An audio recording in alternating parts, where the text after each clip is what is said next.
Over the years, I've made a couple of videos on my collection and which cars are in them, which ones I've built, etc. And those can be found on my channel.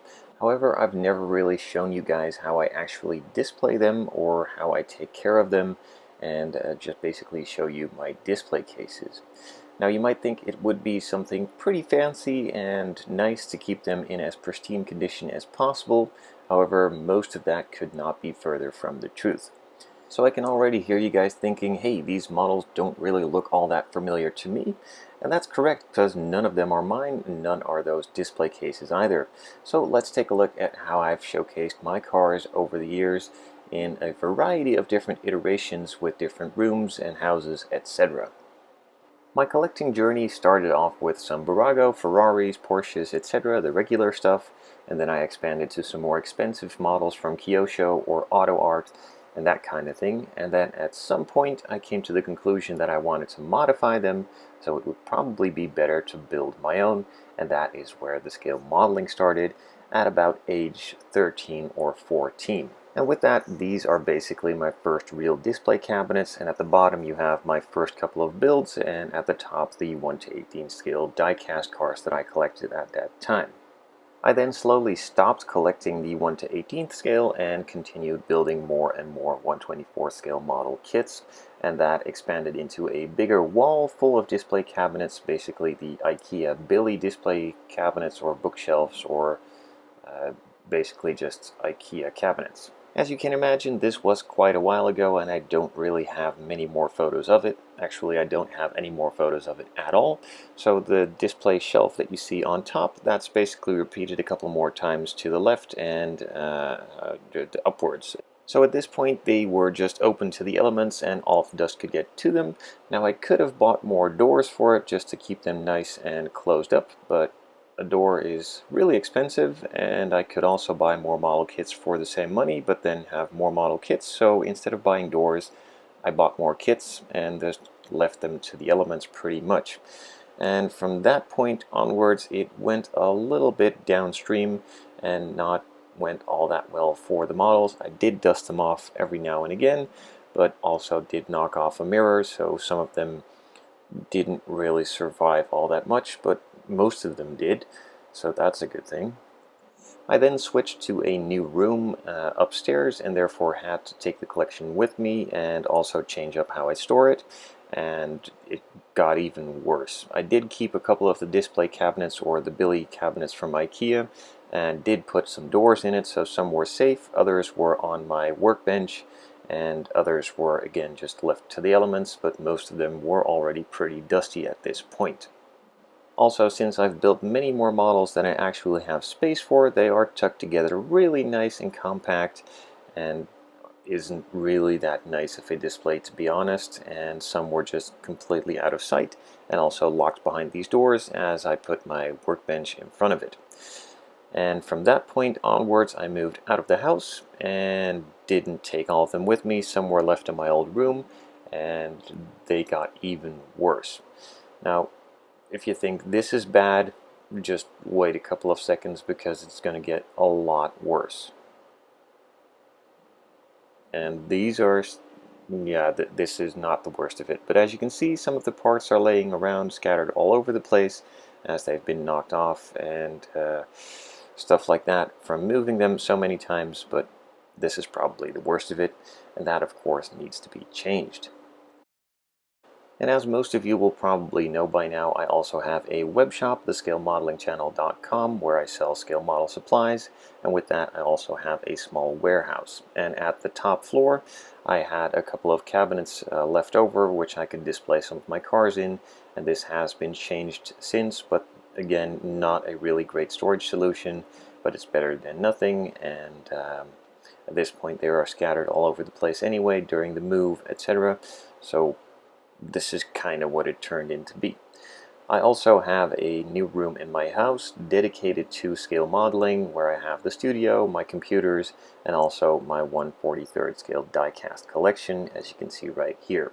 Now on the top shelf I do still have a couple of the 1/24 scale builds, but they are again open to the elements, no display cases, boxes, or any windows in front of them to keep all of the dust out, so they are not getting any better up there.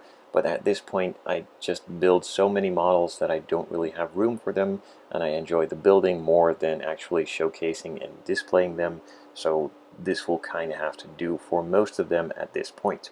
However, there is still a small glimmer of hope, and that is where Vitrine Masters come in. I have contacted them about building a custom display case for in my bedroom. I had some room left over next to the TV, and I figured that would be a great spot to display some of my cars. So I went about designing a custom case with them to my personal dimensions that would fit in the room that I had, and also to fit in with the items that I wanted to store and collect in them, and that of course are some cars in different scales, but mainly the 1/24th and a couple of 1/43rd scale.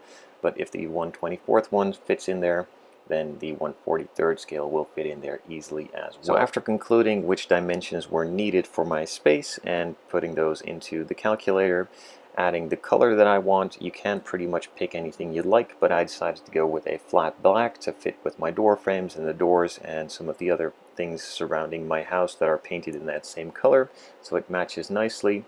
I then selected the amounts of glass shelves that I wanted.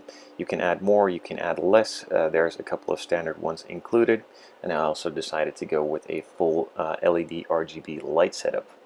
The cabinet then went into production, and as you could see right here in the video already, it was assembled by them in the space that I needed it to be in, and perfectly fitted and also attached to the wall so it doesn't fall over.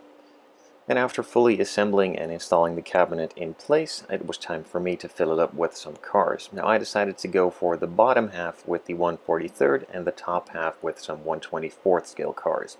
Now I'm going to keep it in a bit of a theme. On the lower half I have some of the McLarens, Aston Martins, some English stuff, etc. And at the top a lot of Fast and Furious cars, and also some BMWs, some Mustangs, and some more exotic stuff on the top.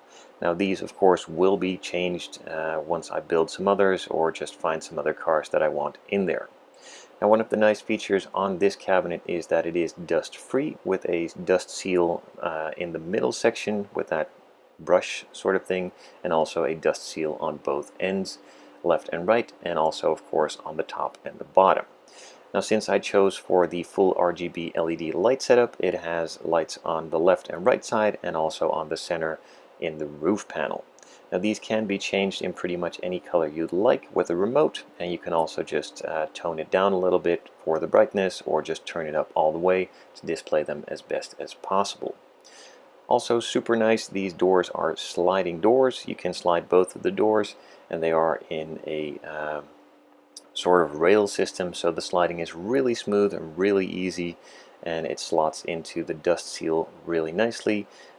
Just need to be careful that you don't slam it too hard, and be careful to line it up properly, as it needs to be sealed and closed, and once it is in there it will remain closed and have a dust-free seal around it. Now there is of course still a bit of dust in the cabinet itself, but that is down to me not cleaning it properly enough. But since I'm also still changing all of the model cars out and putting new ones in, more dust will get in there. So once I finalize which models I want to have in there, I can then just clean it properly and have it sealed, and in the meantime I can just play around with the lights a bit on the remote. I am absolutely in love with the way that this cabinet came out. The fit and finish is absolutely fantastic, and the installation was super professional and done really, really well. My models are in here now safe and sound and dust free, if I remove all of the dust that is still on there, of course that is. And I have a nice light as well in my bedroom that can be turned down in brightness, as I said before. Now there are many other options for these cabinets and pretty much unlimited customization options as well, and if you're interested in purchasing one for yourself, I will be leaving the links in the description down below, and of course also a custom discount code for the Scale Modeling Channel fans, which is TSMC 10%, for, you guessed it, a 10% discount on your order. So if you're interested in purchasing one or having one custom build, do contact Vitrine Masters, tell them I sent you, and they'll be more than happy to help you out. And by purchasing one from them also kind of helps me, full disclaimer, and maybe I'd like to add more display cabinets for my collection, so do order yours. That gives me the chance to get more of these in my house. And on a final note, I also have the opportunity to visit their factory to see how they are manufactured and also show some of their other display cabinets and make a video about that. So if you're interested in seeing content like that, do leave a comment down below. If you already own one of these cabinets, also share your thoughts and opinions on them as well, because many others might be interested to hear your thoughts too.